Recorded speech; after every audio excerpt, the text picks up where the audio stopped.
ഞങ്ങൾ അങ്ങനെ കല്യാണം കഴിക്കാൻ തയ്യാറെന്ന് പറഞ്ഞ യുവാക്കളെ നിങ്ങൾ ഭാഗ്യവാന്മാരാണ്, ഭാഗ്യവാന്മാരാണ്. 14 നൂറ്റാണ്ടുകൾക്ക് മുമ്പ് അല്ലാഹുവിന്റെ റസൂൽ പറഞ്ഞു, ഒരു പെണ്ണിന്റെ സമ്പത്ത് നോക്കിയിട്ട് കല്യാണം കഴിക്കുകയാണെങ്കിൽ ലം യസിദുല്ലാഹു ഇല്ലാ ഫഖറാ, അല്ലാഹു തആല മനുഷ്യനെ ഫഖീറാക്കി കളയുന്നതാണ്.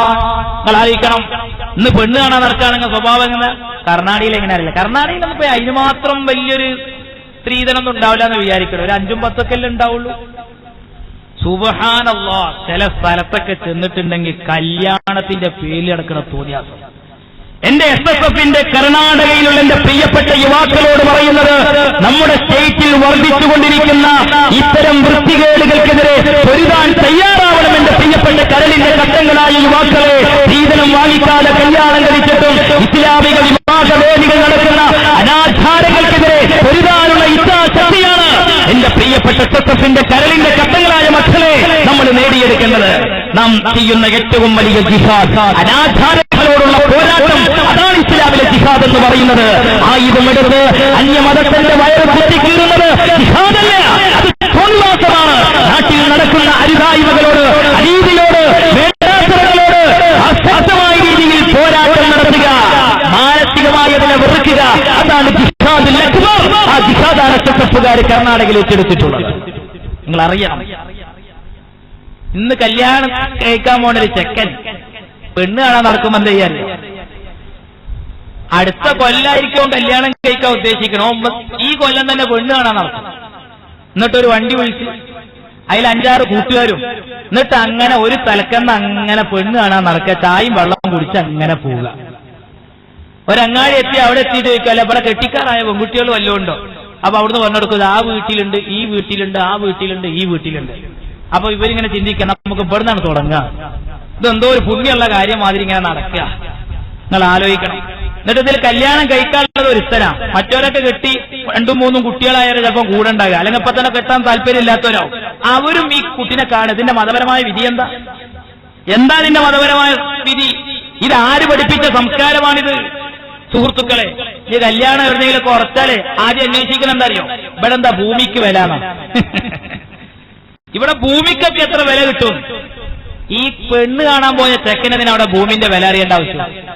അപ്പൊ ഇവ ആദ്യം തന്നെ ആലോചിക്കണം എന്നറിയാം, ഭൂമിക്ക് വലിയ തരക്കേടൊന്നുമില്ല, വീട്ടിക്ക് വണ്ടിയൊക്കെ വരും, മൊബൈലൊക്കെ നല്ല റേഞ്ചും ഉണ്ട്, അത്യാവശ്യമൊക്കെ നല്ല കാണാൻ പ്രകൃതി രമണീയമായ സ്ഥലം, പെണ്ണിന്റെ ഒപ്പക്ക് അത്യാവശ്യമൊക്കെ വയസ്സയക്കുന്നത്, നല്ല ശ്വാസം മുട്ടുണ്ട്, ഏറിപ്പോയാ 1-2 മാസം കൂടി ഇട്ടിയും അയാളിപ്പോ കുറച്ച് കഴിഞ്ഞാൽ പോകും.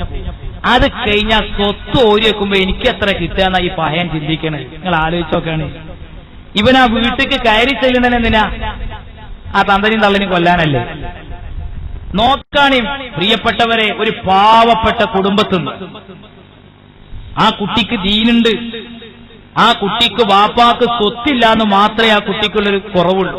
നല്ല ദീനിയായ കുട്ടി. ആ പെൺകുട്ടി നിസ്കരിക്കുന്നുണ്ടോ നമ്മൾ അന്വേഷിക്കുന്നില്ല, അവള് ഖുർആൻ ഓതുന്ന മോളാണോ എന്ന് നമ്മൾ അന്വേഷിക്കുന്നില്ല. നല്ല ദീനുള്ളൊരു കുട്ടിയെ കല്യാണം കഴിക്കുകയാണെങ്കിൽ ആ മോള് നമ്മുടെ ജീവിതത്തിലേക്ക് വരുമ്പോ, അവളെ നമുക്ക് വധുവായിട്ട് കിട്ടുമ്പോ, സുബഹി നമസ്കാരം കഴിഞ്ഞിട്ട് ഏകയായിരിക്കുന്ന പൊന്നുമോളതാ പ്രിയപ്പെട്ട ചെറുപ്പക്കാരാ കൈകൾ ഉയർത്തിയിട്ട് അല്ലാഹുവോട് കരഞ്ഞു കലങ്ങിയ കണ്ണിൽ നിന്ന് കണ്ണുനീർ ഒലിപ്പിച്ചുകൊണ്ട് പ്രാർത്ഥിക്കുന്നത്, റബ്ബേ, എന്റെ ഇക്ക എന്നെ ഏറ്റെടുത്തത് എന്റെ വാപ്പ സ്വർണം കൊടുത്തത് കൊണ്ടല്ല, പണം കൊടുത്ത് സന്തോഷിപ്പിച്ചത് കൊണ്ടല്ല, സന്തോഷത്തോടുകൂടെ എന്റെ ഇക്ക SSFകാരനായി. ആ SSFകാരനായതിന്റെ പേരിൽ അവനിക്ക് കിട്ടിയ മോട്ടിവേഷൻ അനുസരിച്ചുകൊണ്ട് എന്റെ ഇക്ക എന്നെ ഏറ്റെടുത്തു. അല്ലാഹ്, എന്റെ ഇക്കാന്റെ ജോലിയിൽ ബറക്കത്ത് നൽകണേ അല്ലാഹ്, എന്റെ ഇക്കാക്ക് അഭിവൃദ്ധി നൽകണേ അല്ലാഹ് എന്നാ പൊന്നുമോളെ പ്രാർത്ഥനയുണ്ടെങ്കിൽ എന്തിനാ സഹോദരാ പവനുകള്, എന്തിനാ സഹോദരാ ലക്ഷങ്ങള്? നിങ്ങൾ അറിയണം എന്റെ പ്രിയപ്പെട്ടവരെ, ഒരു പെൺകുട്ടിന്റെ കല്യാണം ഉറപ്പിച്ചു കഴിഞ്ഞാൽ ആ പെൺകുട്ടിന്റെ ഉപ്പാക്ക് ഉറക്കമില്ല. പുര നിറഞ്ഞു നിൽക്കുന്ന പെൺകുട്ടികളെ എണ്ണം കൂടുന്നത് കാണുമ്പോ ഉപ്പാന്റെ കൽബ് പൊട്ടുകയാണ്.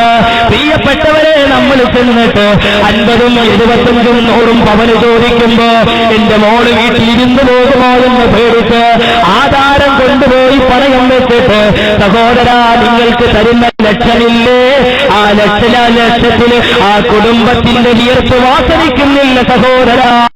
അതുകൊണ്ട് തയ്യാറാവണേ. സ്ത്രീധനരഹിത വിവാഹത്തിന് തയ്യാറാവണം. കർണാടകയിൽ ഒരു വിപ്ലവമാക്കി കൊണ്ടുവരാൻ കർണാടകയിൽ ഒരു വിദ്യാർത്ഥി പ്രസ്ഥാനത്തിന് സാധിച്ചുവെങ്കിൽ അഭിമാനത്തോടെ ഞങ്ങൾ പറയുന്നു, അത് കർണാടകയിലെ SSFകാർക്ക് മാത്രമാണ്. നിങ്ങൾ ആലോചിച്ചോ, ഇതിലെന്താ സുഹൃത്തുക്കളെ തെറ്റുള്ളത്?